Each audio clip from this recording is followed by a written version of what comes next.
आज हम शुरू करने जा रहे हैं श्रीमद् भगवत गीता जी का पाठ। तो आइए चलते हैं। जो मनुष्य कृष्ण भावना भक्ति नहीं करता, उसमें इंद्रिय विषयों के चिंतन से भौतिक इच्छाएं उत्पन्न होती है। इंद्रियों को किसी न किसी कार्य में लगा रहना चाहिए, और यदि वे भगवान की दिव्य प्रेम भक्ति में नहीं लगेंगे तो वह कहीं न कहीं निश्चित रूप से भौतिक संसार में लगेगी। इस भौतिक जगत में हर एक प्राणी इंद्रिय विषयों के अधीन है। यह तक ब्रह्मा तथा विष्णु भी तो स्वर्ग के अनंत देवताओं के विषय में क्या ही कहा जा सकता है। इस संसार में यह संसार एक जंजाल की तरह है। इससे निकलने का एकमात्र उपाय है श्री कृष्ण भागवत गीता, यानी कि श्री कृष्ण भावना भक्ति होना। शिव ध्यान मत थे, किंतु जब पार्वती ने विश्व भोग के लिए उन्हें उत्तेजित किया तो वे सहमत हो गए, और जिसके फलस्वरूप कार्तिकेय का जन्म हुआ। इसी प्रकार तरुण भौतिक भक्त हरिदास ठाकुर को माया देवी के अवतार ने मोहित करने का प्रयास किया, किंतु विश्व शुद्ध कृष्ण भक्त के कारण वे इस कसौटी में खरे उतरे। जैसे कि यमुनाचार्य के उपदेश श्लोक में बताया जा चुका है कि भगवान का एक निष्ठिय भक्त भगवान की संगति के आध्यात्मिक सुख का आस्वादन करने के कारण समस्त भौतिक इंद्रियों को त्याग देता है। अतः जो कृष्ण भावना भक्ति नहीं है, वह कृष्ण किंचित दमन के द्वारा अपने इंद्रियों को वश में करने में कितना ही शक्तिशाली क्यों ना हो, अंत में वह अवश्य असफल हो जाता है, क्योंकि विश्व सुख का समाचरण विचार भी उससे इंद्रिय तृप्ति के लिए उत्तेजित कर देगा। क्रोध से पूर्ण मोह उत्पन्न होता है, और मोह से समर शक्ति का विभ्रम हो जाता है। तब समर शक्ति भ्रातिक हो जाती है, तो बुद्धि नष्ट हो जाती है, और बुद्धि नष्ट होने पर मनुष्य भव कूप में पुनः गिर जाता है। श्री तात्पर्य श्री रूप गोस्वामी ने हमें यह आदेश दिया है। श्री कृष्ण भागवत नाश्रितम के विकास से मनुष्य जान सकता है कि प्रत्येक वस्तु का उपयोग भगवान की सेवा के लिए किया जा सकता है। जो कृष्ण भागवत के ज्ञान से रहित है, वे किंचित ढंग से भौतिक विषय से बचने का प्रयास करते हैं। फल वे भगवान पद में मोक्ष की कामना करते हुए भी वैराग्य की चरम अवस्था को प्राप्त नहीं कर पाते। उनका तार्किक वैराग्य फलों अर्थात गुणित कहलाता है। इसके विपरीत श्री कृष्ण भागवत गीता व्यक्ति जानता है कि प्रत्येक वस्तु का उपयोग भगवान की सेवा में किस प्रकार किया जाए फलित वह भौतिक चेतना का शारीरिक शिकार नहीं होता है। अतः वह अच्छे ख्याल से बच रहा है, किंतु भक्त जानता है कि श्री कृष्ण परम भक्त होता है, और भक्ति पूर्वक उन पर जो भी भेंट चढ़ाई जाती है उसे वे खाते हैं। अतः भगवान को अच्छा भोजन चढ़ाने के बाद भक्त प्रसाद ग्रहण करता है। इस प्रकार हर वस्तु प्राणवान हो जाती है, और अधिक पतन का कोई संकट नहीं रहता। भक्त श्री कृष्ण में रहकर प्रसाद ग्रहण करता है, जबकि अभक्त इसे पदार्थ के रूप में तिरस्कार कर देता है। अतः अतः अपने किस्मत त्याग के कारण जीवन को भोग नहीं पाता, और यही कारण है कि मन के थोड़े से विचलित होने से वह भवकूप में पुनः आ गिरता है। कहा जाता है कि मनुष्य के सारे सतह तक पहुंच जाने पर भी ऐसा जीवन नीचे गिर जाता है, क्योंकि उसे भक्ति का कोई आश्रय नहीं मिलता। किंतु समस्त राग तथा देश से मुक्त एवं अपनी इंद्रियों को स्वयं द्वारा वश में करने में समर्थ व्यक्ति भगवान की पूर्ण कृपा को प्राप्त कर सकता है।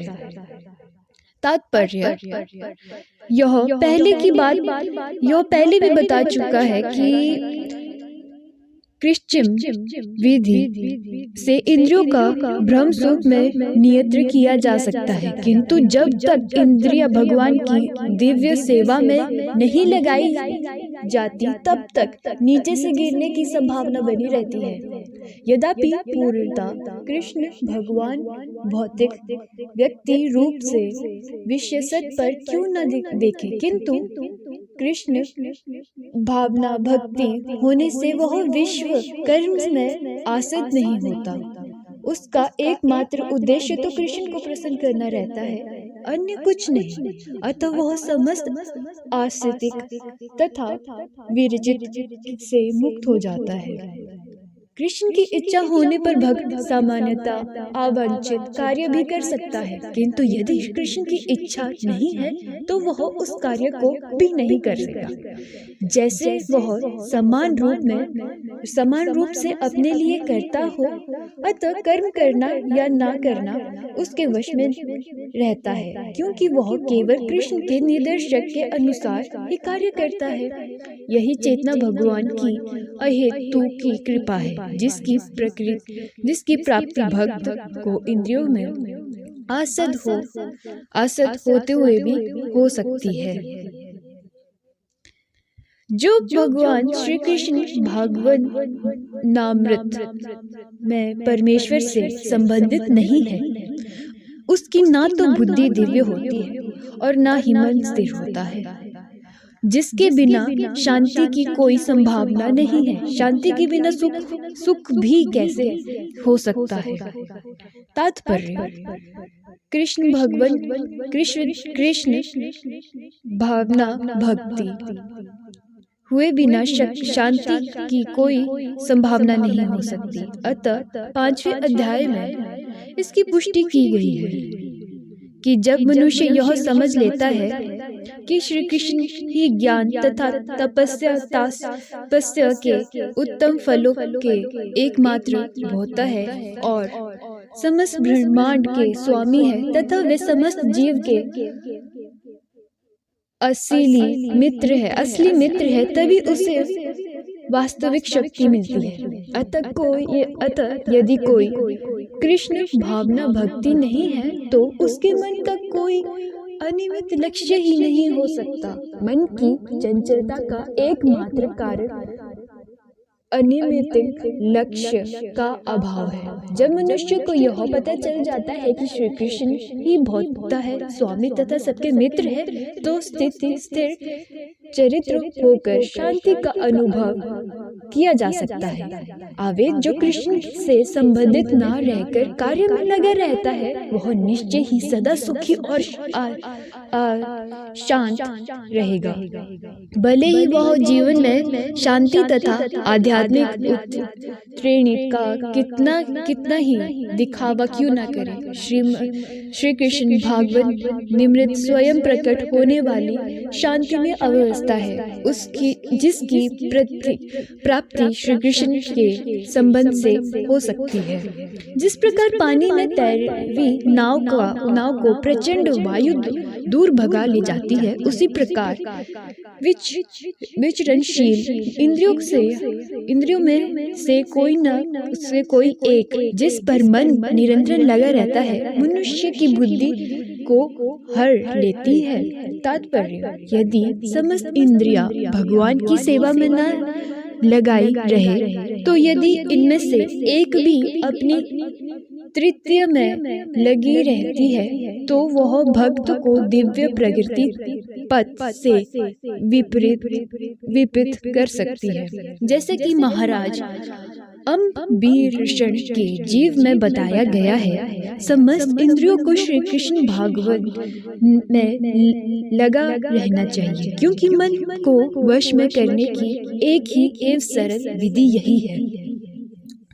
अतः हे महाबाहु, जिस पुरुष की इंद्रियां अपने विषयों से सब प्रकार से विरत होकर उसके वश में है, उसी की बुद्धि निसंदेह स्थिर है।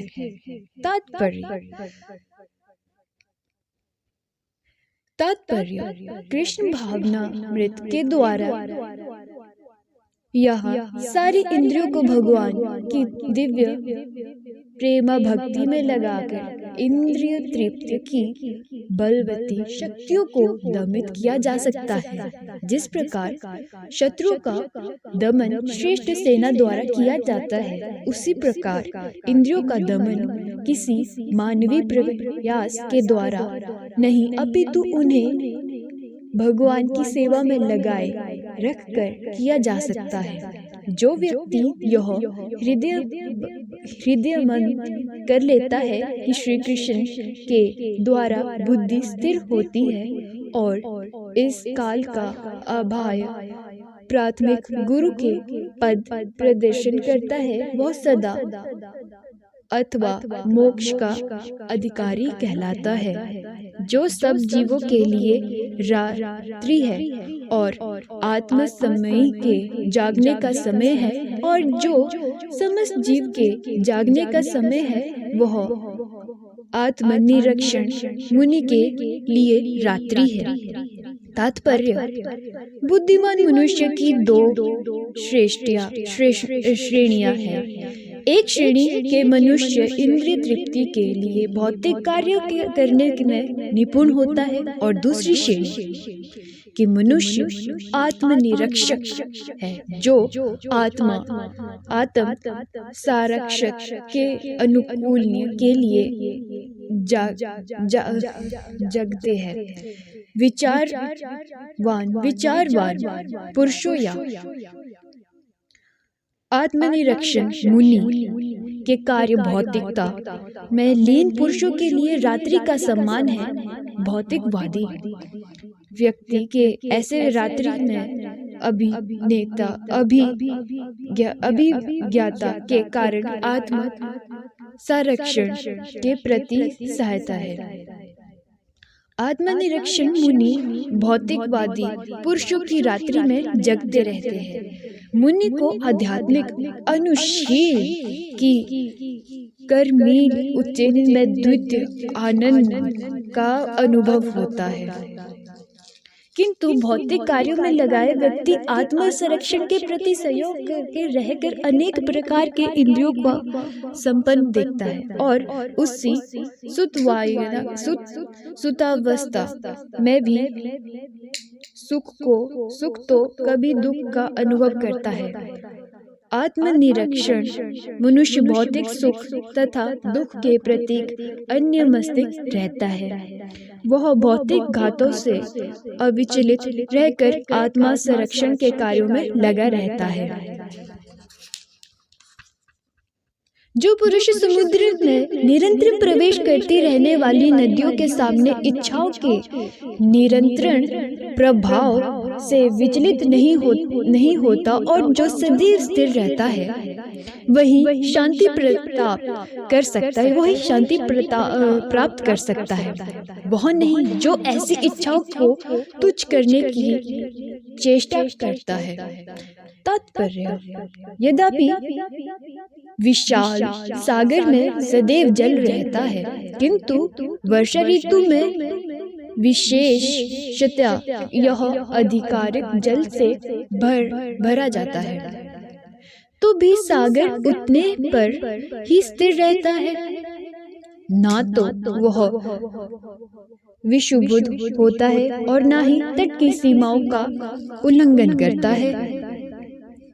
यही स्थिति कृष्ण भावना भक्ति व्यक्ति की है। जब तक मनुष्य शरीर है तब तक इंद्रियों के लिए शरीर की मांगे बढ़ती रहेंगी, किंतु भक्त अपनी पूर्णता के कारण ऐसी इच्छाओं से विचलित नहीं होता। कृष्ण भावना भक्ति व्यक्ति को किसी वस्तु की आवश्यकता नहीं होती, क्योंकि भगवान उसकी सारी आवश्यकताएं पूरी कर देते हैं। आगे का हम अगले अध्याय में इसको पूरे विस्तार से पूर्ण करेंगे। तब तक आप देव साधना चैनल को लाइक एंड शेयर सब्सक्राइब जरूर करिएगा और कमेंट में राधे राधे जरूर लिखिएगा और जय श्री कृष्ण जरूर लिखिएगा और हमारे चैनल को भी सब्सक्राइब कर दीजिएगा। धन्यवाद।